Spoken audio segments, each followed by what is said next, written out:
Hey y'all, welcome to Margins to Movies. Okay, it feels so wonderful to be back with my favorite internet bookworm, Della B.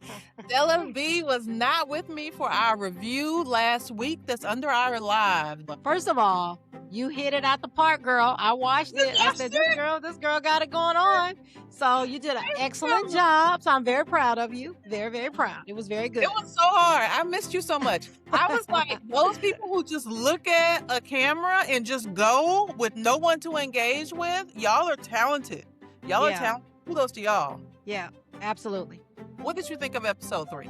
First of all, he bent the knee way, way, way too quick. I'm like, that doesn't even seem right. He bent the knee faster than Laris? Well, I don't know, though. Laris was pretty fast, but he was right behind him.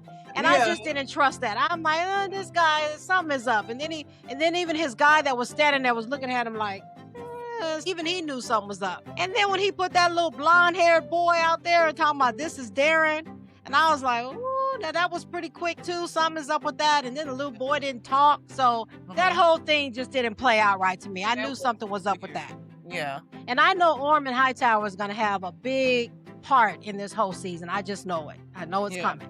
Yeah, and then when you saw the little blonde boy, did you think that was really Dareon? Because I'm telling you, automatically, I was like, no. Remember I said that redheaded boy is Dareon.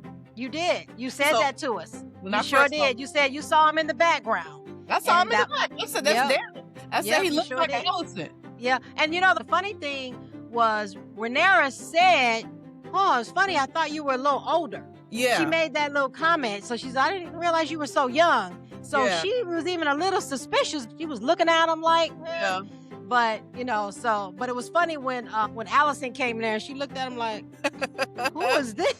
Rhaenyra just knew. And Allison a real one, because Allison could have played along with it. She is. She really is. She is. Her redemption arc is in full effect. Absolutely. But it's in full effect. We'll see what happens. Well, we'll talk about that when we get to episode 4. The other thing was Corlys. Corlys was not happy when she did not make her sons Valerians. So we're going to see how that's going to play out, because he was really, really not happy. He started calling her Nita Key Valerian, okay? Did not appreciate it. I did not appreciate you playing with my uncle. Okay, don't do it. So I really like that part. I think that's going to really also be important to what goes on in this season. And then the last thing is Rhaenyra seems to be struggling a little bit with this new power taking over the kingdom. You know, it seems like it's easy to take over, but it's not easy to run it, especially because she ain't got no money. She don't really have the people on her side yet. She don't know who to trust. So she's kind of struggling a little bit. And then even Daemon, he's one of them that, hey, you know what? Aegon the Conqueror, he just went out with the dragons and conquered everything. We need to be doing the same thing. And she's like, no, I don't want to do that, you know. She's fighting with a lot of different people, a lot of different issues. So she's struggling a little bit. So we're going to see how that plays out as well. Yes. So those are my 3 top things that I picked up from episode 3. Yes. And now we're going to talk about episode 4, which is Tumbleton. Okay. So we are going to start with the minor storylines, and then we're going to build up to the bigger storylines. Okay. So I'm going to start with I thought was the smallest story that was told, which was Corlys Velaryon.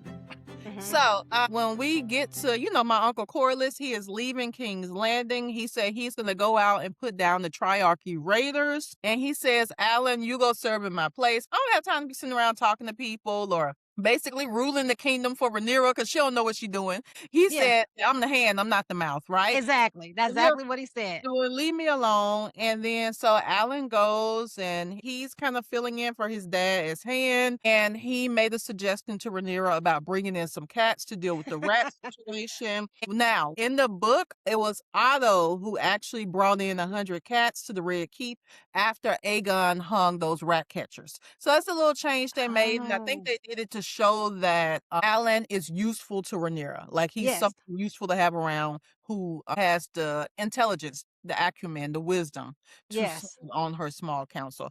Anything about Corlys? No, I'm just anxious to see how this is going to all play out. I think it was good when Alan's told Rhaenyra, I think it's good for him to get out there and do some fighting. Yeah. You know, because he is a little bit upset about everything that's going on, and this is a good way for him to kind of blow off some steam. So exactly, after cursing you clean out. Yeah. Yeah. So Yeah. So I think it was good that he went off off to go do some fighting. Yeah, and I think they bonded over their relationships with their dads because she was like, "Fathers can inspire and infuriate you," and he was like, "Yeah, I understand that, right?" Yeah, That's yeah, good. Okay, so next, another small storyline was Kristen Cole and Gawain Hightower. They arrive at Harrenhal. Alice Rivers tells them Aemon basically killed all the Strongs, baby, and it's not a Strong here for you to talk to. And mm-mm, he left. Gawain wants to join Ormond's host at Tumbleton. Kristen says, no, we will attack Rhaenyra's Riverland host from the rear under cover of night, okay? So we're going to be in and out that thing, in and out. And so Gawain is like, we'll just slow them down because her host is on the way to King's Landing. But Kristen Cole said, this is a way for us to regain our honor, so on and so forth. Now, this is a big difference from the book, right? Because in the book, Aemon actually traveled with them to Harrenhal, which makes sense to protect them. He still killed all the Strongs, but he killed them after he found out that Rhaenyra took King's Landing. It that's wasn't right. like just senseless killing. He also accused Larys of being a snitch because he felt like Larys was the one who tipped off Rhaenyra and Daemon. He also disagreed with Cole about joining the host That's in right. Tumbleton. So in the book, Aemon wanted to go and kind of fly and do his own thing. And in the book, Kristen Cole was the one who wanted to go to Tumbleton. So they changed that a little bit. And in the book, also, they went their separate ways. Baby, Aemon just went and was wreaking havoc all over the place with Mm. Vhagar and Kristen Cole went to Tumbleton, but we know that he's now just worrying Rhaenyra's host as they try to make it to King's Landing. And that's pretty much it. What did you think Yeah. about Kristen and Gawain? I mean, I think that, they're at some point gonna have to come together and agree on what they're gonna do. I don't know about Gwaine. I don't know if he's kind of feeling Kristen anymore. So I'm kind of curious to see where that storyline is gonna go as Yeah, well. it And I looks agree like with he, you. he agreed with Kristen in the show, and he's going to be following Kristen too. He's not going to Tumbleton. What are they doing with Aemon in the show? Because they have Aemon just MIA. Like, Yeah, I think that they're gonna bring him back in a grand way. I'm sure that Alice is out there working on him, fixing him up or whatever it is, but I think he's going to come back in some sort of grand way with Vagar. So we'll see when that all happens. But I think that's why they're keeping him hidden. So yeah. we'll see. Okay. All right. So let's talk about Aegon and Larys. Okay. So Aegon and Larys arrive near Rook's Rest, and Aegon reunites with Sunfire. I don't really like Aegon, but I really like this moment with him and his dragon. You can see it. They have Yeah, a bond. They're very yeah, close, and how hurt he was to see Sunfire just laying there. yeah. Sunfire appears to be dead, but Aegon tells Larys that he's alive. Now, while Aegon is having his reunion with Sunfire, it's some sketchy looking fellas that came around and said, hey, you cannot touch that dragon without paying us some pennies. And Larys is like, okay, but you know what? They was looking sketchy. Okay, Larys said, come on, Aegon, let's go. We gotta go. Get up. Mm-hmm, Aegon mm-hmm. did not want to leave, but he said, no, we have to go. They make it to Rook's Rest, and then they ask for shelter. This guy, Yes. I didn't catch his name, but he came through and he was like, no, you can't stay here. We don't have room. Then Larry showed him all his money. I'm like, Larry, I hope that wasn't all your money. So he waving all his money around. The man said, give me all that money. Okay, I'll take all Mm-hmm, that money. mm-hmm. And then you guys can work for and earn your tent. So Larry said he can work with herbs and he can read. And then he said that Aegon was hurt at Sharp Point because they don't want to say they really came from King's Landing. Mm-hmm. Mm-hmm. So the guy looked at Aegon and he's like, well, you can work with Tangle Tongue since you have a mangled face, and y'all can work with the latrines, okay? Which Aegon Mm-hmm. was not even trying to hear that. Later on in the episode, Larys tells Aegon that he found a ship that will be sailing from Duskendale that they can get on. He also said that he found out that Rhaenyra has proclaimed him to be dead and that he was killed by Aemon. He did not like that. He was really, really, Yep. really, really upset by that Yeah. news. Larry said, hey, you gonna get your get back, just be on chill, just wait. So being the total opposite of being on chill, Aegon goes and flips out on that little guy with the Napoleon complex when they ran out of food. And Homeboy says, you know what? You acting up. Go ahead, call me my lord, get on your knees, kiss my feet.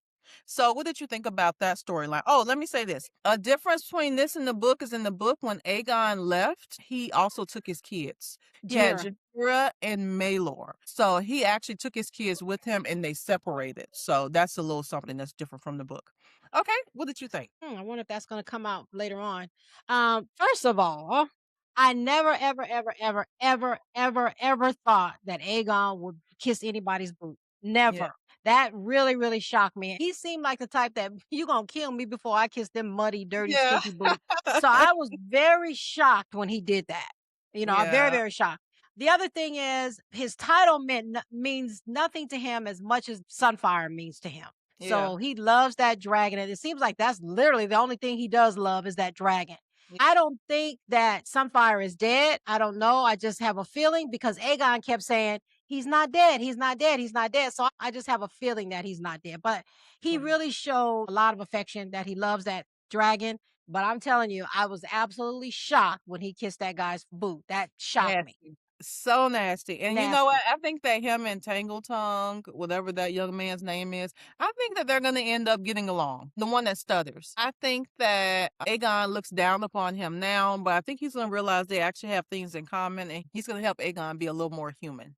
Okay. So let's travel to the Vale, okay, where we have Daemon who is treating with Lady Jane Eyre. Daemon is saying, you know what? You asked for a dragon. We sent you Joffrey, Rhaenyra's third son. She had with Harren Strong, her last dastard who's still alive. And he said, he had a dragon, Tyraxi, so we did what you asked us to do, right? And so she was like, that little dragon, and then you had Joffrey and the dragon leave to go to Pentos. So she was like, whatever. But he said, you know what, we'll forgive you for not sending us men if you give us gold. And she gave him gold to get him out of there, honey. She was like, I don't want to talk to you. Get on out of here. So Okay. on away from the Vale, Caraxi starts acting crazy, and he actually takes him to a cave. And we find our good niece, okay? Our good niece Rhaenyra, honey. All her glorious locks are gone. She just looking straight crackhead. I don't know. I think at some point I said she was giving crackhead, but now she really giving crackhead. Girl. Baby, Damon was shocked. Damon was like, what happened to you? What is going on? Well, he's like, Rhaenyra thinks that Sheep Stealer's Rider had something to do with Jace's death. And she was like, oh, it was an accident. Damon was like, oh, hell no. You know what I'm saying? So he was like, girl, come on now. Just go to Pentos. You can still go. She said, no, I'm not going to Pentos. He said, come with me. We can plead your case to Rhaenyra. She said, no, I'm not going to plead my case. You have looked down on me my whole life because I haven't had a dragon. And now I have a dragon. You have a bad dragon. You know Exactly. what I'm saying? You have a horrible dragon. You have the worst dragon in Westeros. Okay. Wait, not only do she have a bad dragon, but she have a bad hairdo. The dragon then drove you to have a hairdo. What is wrong with your hair? Did the dragon set her hair on fire? I have no clue. What? I have no clue. I don't know. She down bad. The wind blew it off. I mean, I'm just like, Yeah. what happened? I'm just, She oh could my God. stop on Biggins. Dave Chappelle. Tyrone Biggins, whatever it was, she was. But yeah, so it's a lot of differences actually. So in the book, Joffrey and Rhaena are the only ones who were sent to the Vale, and then the younger sons, Aegon and Viserys, were the ones who were sent to Pentos. So I'm very curious to see what the end game is for sending Joffrey to Pentos and not leaving him in the Vale, because the last episode, Rhaenyra asked to send for Joffrey in the Vale. So But wait, hold on, Nita. So I'm trying to remember. So she sent 3 of her kids, right? She sent Joffrey, and then she sent the 2 with her and Daemon. So in the show, she sent Joffrey, Aegon, and Viserys. Okay. With Joffrey's dragon and then some dragon eggs and Rhaena. Okay. So she sent all of them to the Vale. Okay. But in the actual book, it was just Joffrey and Rhaena who went to the Vale. So that was weird. And actually in the book, she did send for Joffrey, and Joffrey went to Dragonstone before he came to the Red's Keep to be with his mom. So I'm wondering why they put Joffrey with the other 2 boys. I'm curious to see how that turns out. Okay, so Daemon. Rhaena begs her dad to protect her, and she jumps on that little bad dragon and she rides off into the sunset. So Daemon sees a shepherd and he ends up cutting his head off and burning him. Goes to a small council of Rhaenyra's and he tells her, hey, I caught this person riding Sheep Stealer. And he also said, I brought money from the Vale from Lady Jane. And he suggested that they use it to pay the men of the city watch. Okay. He's like, you don't pay them, they're going to get antsy. And so Massaria, of course, she jump in. For the people. do the money for For the the people. people, give it to the Mhm. people. Mhm. And so Rhaenyra clears the room and she was like, wait, who is this? Why did you bring him to me? Basically, she wanted to be the one to kill the person who killed Jace. She wanted to look him in the eye. She wanted to question him and stuff. And Damon's like, you know what? Would that have brought you relief for your grief? So she ends up telling Damon that she is going to use the money for the small folk. And then when he's leaving, he tells Massaria that Rhaenyra is going to come to her senses when basically Massaria's all her wisdom and all her things that she's advising comes back to bite Rhaenyra in her butt. Now, I do want to say this. In the book, Massaria is in the Red Keep at this point in the book, but she's there because she's having an open affair with Daemon that Rhaenyra knows about and Rhaenyra does not care about, okay? She was an unofficial mistress of whispers in the book, but she never sat on the small council in the book. And also, like I've been saying, Nettles, a young black girl, claims sheep stealer, not Rhaena. So they basically got rid of Nettles, replaced her with Rhaena. And also in the book, Daemon also had an affair with Nettles. So I think they're just really trying to sell this Rhaenyra and Daemon love story. Yeah. And then So, also, I think it was meant to give Raina a stronger character, maybe. Maybe that's why they gave her the dragon. That was the only thing that I can think of because I noticed that was different in the book as well. So, first of all, Massaria, she knew sorry. that Damon is hiding something. She said, whose head is that? Yeah. So he kept on walking. But this was a terrible mistake. I don't think Damon should have done this at all. And I think Raina as well, she should have came and she should have just faced Rhaenyra and Yeah. she just should have explained it. But Damon has made a terrible mistake. And I think this is going to be, when this comes out, I think that's going to be, again, this is just my guessing, that's Mhm. going to be the beginning of the end of Rhaenyra's reign because Mhm. I think that she's not going to be able to trust anyone. She's going to be more and more angry. I just think that's going to be the beginning of the end of her reign. I think that was a bad mistake Damon did.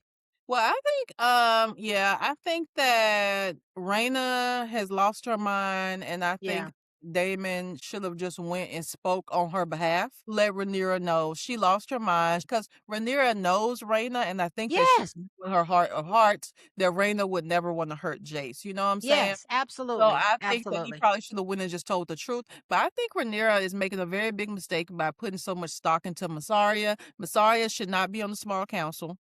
Yep. I agree. She She has cannot no be place on the trusted. small council, first of all. But my thing is, yeah, she's an advocate for the people, but Damon is right. You gotta pay those gold cloaks because you have the throne Those are, because of gold cloaks. and And they're your protectors. Yeah. a running theme with Rhaenyra is that she does not know how to reward her allies. Mm-mm. She does a horrible job. She Yes. has this sense of entitlement Yep. that no, baby, you are Yeah. not entitled to anyone's support, okay? That's And you right. definitely don't want no hungry gold cloaks or No. starving gold cloaks running No. around King's Landing. You know what I'm saying? No. So I don't always agree with Damon, but I agree. You don't want to pay the gold cloaks, girl. Are you crazy? Just That's like they right. put you on that throne, they can rip you from it. That's right. I just That's think right. That that's was, super dumb of her. I think yeah, that's that what I'm saying. Yeah. yeah, she's just making really, really bad decisions. I think it was dumb of her.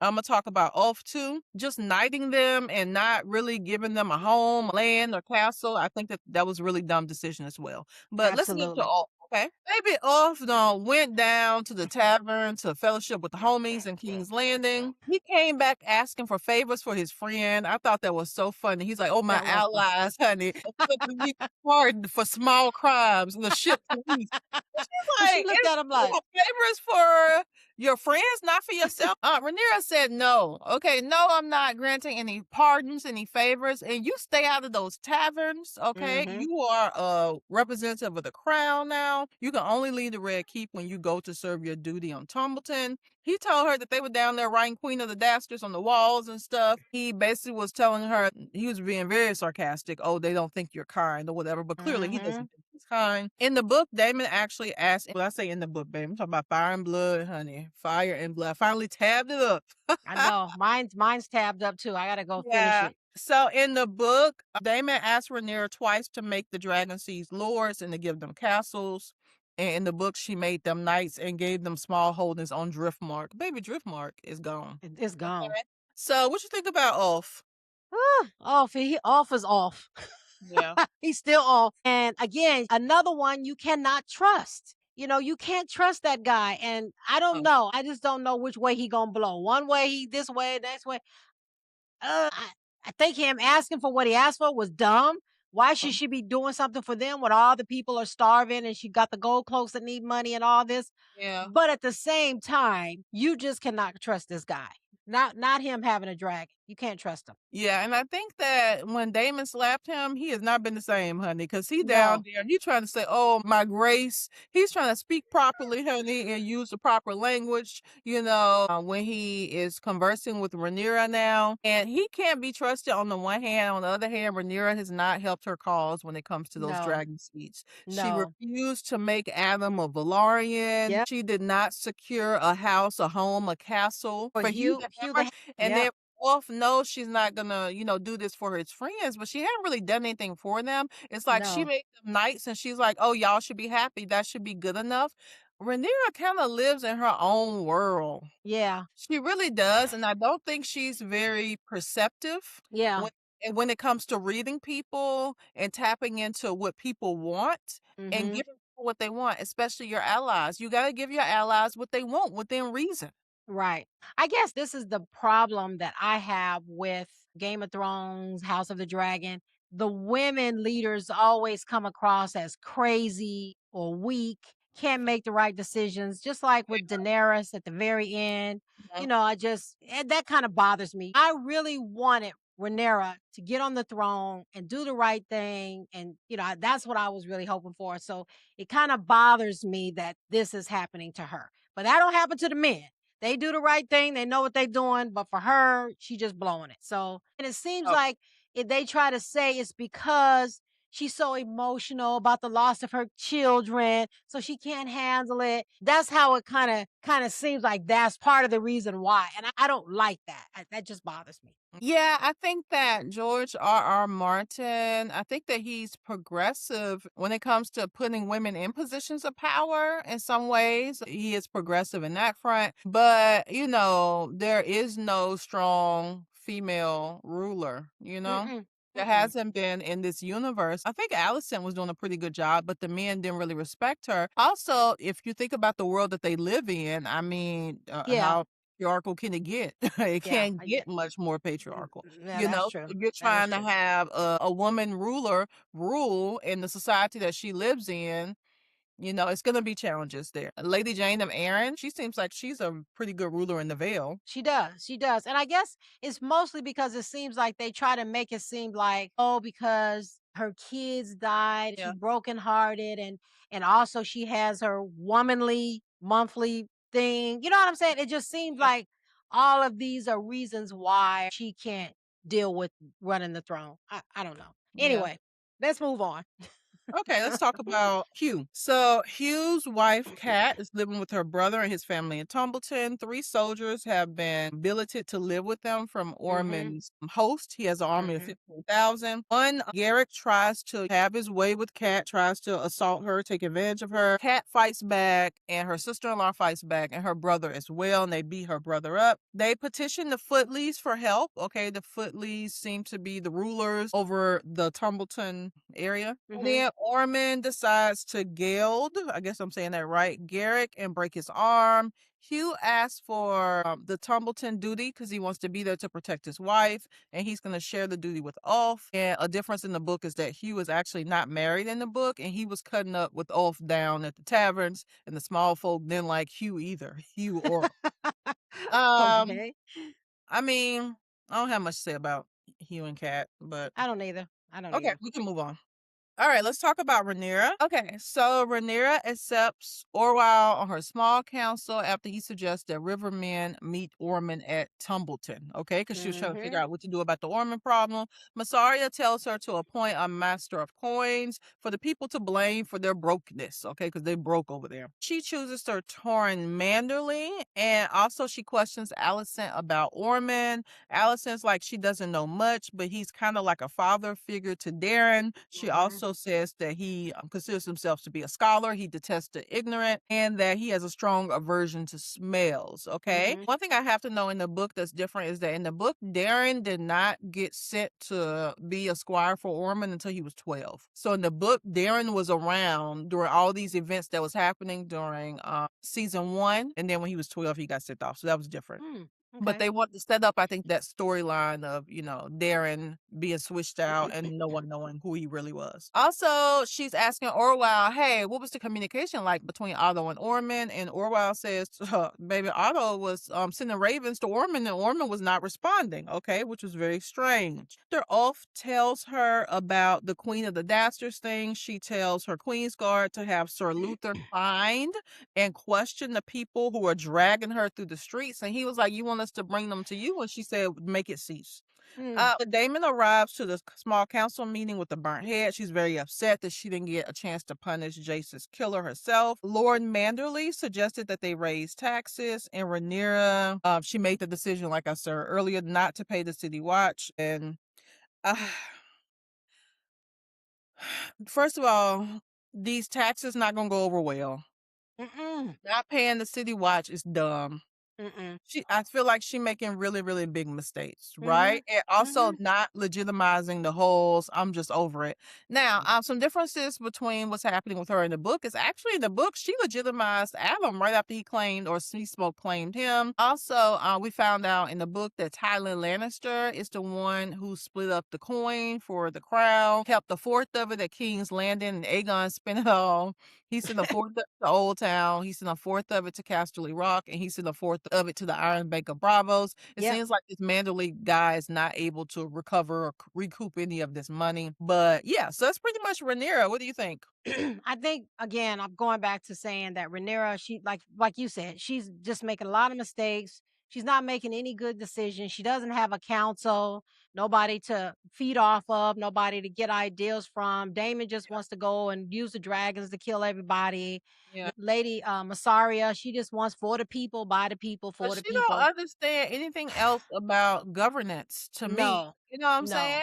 no, So it's like, no. I mean, yeah, you speaking for the people, but baby, it's other things to consider. And it's like Rhaenyra, what do you think? I know, Rhaenyra, what do you want to do? I know. Rhaenyra, what do you think is the best course of action? It's like Rhaenyra is doing what Massaria tells her to do. Right, Rhaenyra wants to do what Corlys suggests. Rhaenyra wants right, to do what she thinks her dad would do. And I'm right. just like, where are you as a queen? I know. That's what I'm Where saying. are you? She's just Hello? all over the place. She's not able to handle this kingdom, this Mm. queenness that she has. She's just not handling it good. I don't even know what she can do, but I can already see that the throne is going to be taken from her. Taken from her pretty easily. There's a I can house of already cards, see honey. It's about to fall. Let's go to Tumbleton with Ormond and Darren. Okay, so Ormond is making himself at home in the Footleys Castle. it. Oh yeah. Baby, Ormond is luxuriating in a bubble bath, okay, right in the middle of the living room or something, wherever he at. Ormond done took over these people's bed chamber, honey, and they come in there, they like, we don't appreciate how you busting up in and taking over in such a way. So he get dripping naked up out the little tub and walk up on them. He just, it's a special high tower brand of uppity that I just mm-hmm. can't stand. Mm-hmm. Have that special high tower brand of uppity I just don't like. Mm-hmm. And he's like, well, I gotta be here because I gotta carry out the mission, whatever, blah blah blah blah blah blah. But anyway, he gets a raven from Boris Baratheon. Boris Baratheon said, hey, Aemon said he gonna marry one of my daughters. Back when Aemon killed Luke. Okay, Mm-hmm. they were at Storm's End treating That's with right. George Baratheon. So you promised that man you gonna marry one of his daughters, and he said, "Where he at? He's supposed to marry one of my daughters." And so Ormond's like, "I don't know where that fool at. You send a raven to Harrenhal. Let's find out what's going on with Yeah. Aemon." Okay. And also in this scene, we find out that I was right. Okay, neither Keith Valarian be right. Darren is the red-headed squire. Mm-hmm. That's right. So, That's right. Ormond receives word from Gwaine at Harrenhal that Aemon is missing and they will not be coming to Tumbleton. Baby, that fool started attacking Throwing the a table. threw He a had a whole tantrum. fight with the table. I mean, it was, ugh. And Darren knew it was coming. He was like, hey, get out. Yep. Room. You know what I'm saying? So he was upset. He's like, we gotta come up with another plan. Later, he visits Darren and Tessarion, and baby, his whole Marvel supervillain monologue comes forth where he is basically saying his plan. Remember, Rhaenyra's like, what's he doing? What's his plan? Mm-hmm. So basically, Mm-hmm. his plan is to make Darren king. Yep. Okay. He wants to make Daeron king. He was like, all of y'all Targaryens are crazy and twisted, which these dragons y'all like to call pets. But out of all of them, you the best one, so I'm gonna make you king. Then he tells him that he has to kill Hugh's wife, Kat's brother, because he put his hands on a high tower soldier, right? And so Daeron was like, well, as a king, I should also. And he didn't want to be king, first of all. He was like, no, I don't want to basically backstab my brothers, first of all, or turn cloak against my brothers. Also, my father would show mercy. Baby, when Daeron said something about his father, when I tell you Ormond got triggered, Ormond was like, you're not talking to me about your dad? Okay, what was wrong with Viserys? Oh, Ormond. Yeah. Oh, I don't like him. I don't either. I don't like him. He basically made Daeron kill that man, and he did not want to do it. And you can see that he only wants Daeron to be king because he has influence over Daeron. Daeron is gonna do what he wants him to do. And I'm like, Daeron, low key, you could take that dragon and eat Ormond. Know what I'm saying? Real talk. I don't like Ormond. I don't like him either. In the book written by Meisters and Septons and the Full Mushroom, and none of them were really traveling with Daeron like that and with Ormond. So this is all new information. We didn't really get an in-depth inside look into what they had going on or any plans and schemes. That's why I went back and reread the book and started tapping it up. I was like, I don't remember Daeron declaring himself as king, and that's not something that happened in the book. But of course, we didn't get any insight into what was happening in their camp. So, any thoughts about Daeron and Ormond? Well, first of all, Ormond, you're right. He just wants somebody to be king. Aemon, you know where to be found. Whoop, scratch you off. Aegon, you know where to be found. Whoop, scratch you off. Okay, so it's getting ready to be you. Daeron, you can be king. He just, like you said, he's just got that horrible, just, we going to be king. We're going to have the power. And I don't like the fact that he has control over Daeron like that. He tries to pretend, I think he might have some sort of a love for him, but at the same time, he wants the power. He wants him to be king. And I think this Ormond Hightower is going to be the worst villain in the whole season 3 series. I think he's going to be the worst of all of them. But he can't be trusted either. But I don't know. I agree with you. I wish that he would have took that dragon, or Daeron would have took that dragon, the Dasarian, and said, burn it and eat it. Because this guy, he's something else. But yeah, so we'll see how that goes. Yeah, we will. Now, let's talk about our ratings. I will go first. Baby, I'm rating this episode a 4. And the reason why I am rating this episode a 4 is because the evil Ormond. I do like the Daeron and Ormond storyline. I think that it's very, very interesting, and I'm very interested to see how that plays out. And I like that plot twist with them. And also, we didn't talk about Helena and Alicent too much because they had a very small part, but there's also a very important scene. Another reason why I'm giving it a 4, where it seems like Helena might be pregnant, okay? And I'm like, is Helena pregnant with Maelor? Because in the book, she does have 3 kids, okay? Jaehaerys, Jaehaira, and Maelor. But Aegon been out of commission for a long time. So who's the baby daddy? That's what I said. I said the same thing. I wrote down here. Who she pregnant? Yeah. That's exactly what I said. I'm very curious. Me too. What? Helena? And the reason why it also seemed curious is because she was like trying to hide it from Alicent. So I'm like, if it was Aegon, she was, this is Aegon's, this part. You know what I'm saying? How could it be Aegon's? Because exactly. Aegon been out of commission for a long time. Exactly. I'm like, pregnant by who? Helena.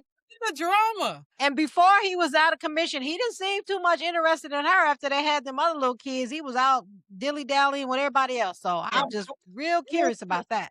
But you know what it is, though? Like, off the screen, I know that last season, George R.R. Martin was not happy about the fact that they did not give Helena and Aegon that 3rd child, Maelor. He said Maelor has a small story to tell, but he's a very important factor, okay, in the House of the Dragons. So I think that basically the writers was like, let's go back and let's give her Maelor, to make George R.R. Martin happy. That's what I think they're doing.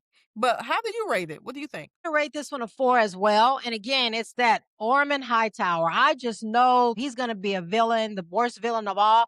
The other thing is, I'm really afraid of what's going to happen with Rhaenyra when she finds out that Daemon, he betrayed her.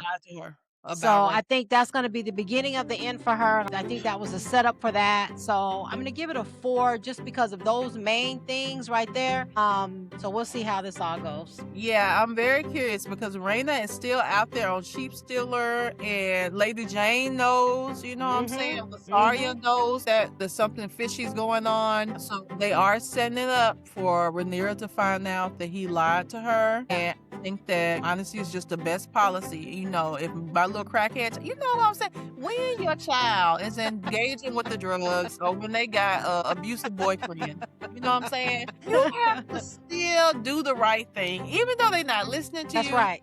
You know what I'm saying? That's right. Even though they not acting in accordance with their right mind, you Yeah. still have to do the right thing. I think that a major issue that's going to lead to Rhaenyra's downfall quickly is the City Watch. Because remember, the City Watch was going through there attacking people in this episode. Yeah, they were. So they're trying to figure out who wrote Queen of the Dastards on the walls and stuff, but they beating people and snatching Yeah. people from their homes. Yeah. The people not gonna like you, Rhaenyra. If you She thought has- they called you Yeah. Queen of the Dastards before, what you think they're gonna say now? She has no control over nobody. She has no loyalty from nobody. That's going Yeah. to be the beginning of her end. So, Della, do you have anything else for the people? No, I have nothing else. Okay, well, thank you for joining us. If you enjoyed the content, please like and subscribe. If you are listening to us on podcast, please follow and give us a nice little 5-star rating if you are enjoying our reviews.